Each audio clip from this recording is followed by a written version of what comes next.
দীর্ঘ প্রতীক্ষার অবসান। ফুটবল বিশ্বের অন্যতম প্যাশনের দেশ তুরস্ক ফিরছে বিশ্বকাপের মূল মঞ্চে।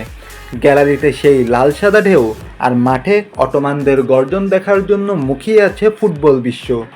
ক্রিকেট তো কনফার্ম হলো, কিন্তু সামনে আরও বড় চ্যালেঞ্জ।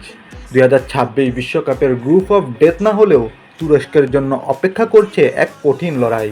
আর দ্য গুলাররা কি পারবে 2002 সালের সেই ম্যাজিক আবারও দেখাতে? The return. বিশ্বকাপের গ্রুপ ডি আপাত দৃষ্টিতে সহজ মনে হলেও এখানে সমীকরণটা বেশ জটিল। তুরস্কের গ্রুপে আছে আয়োজক দেশ ইউএসএ, লাতিন আমেরিকার পাওয়ার হাউস প্যারাগুয়ে এবং অদম্য অস্ট্রেলিয়া। ইউএসএ তাদের ঘরের মাঠে খেলবে, যা তুরস্কের জন্য সবচেয়ে বড় বাধা।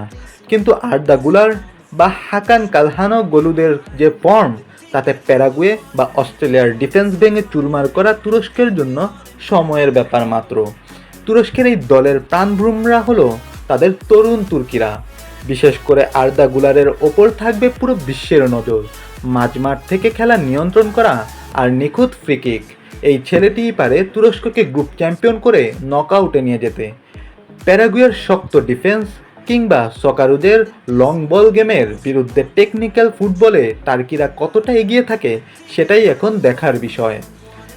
আপনার কি মনে হয়, তুরস্ক কি গ্রুপ ডি টপকে রাউন্ড অফ 16-এ যেতে পারবে, নাকি আমেরিকা আর প্যারাগুয়ের ভিড়ে হারিয়ে যাবে টার্কির স্বপ্ন? আপনার প্রেডিকশন কমেন্টে জানান।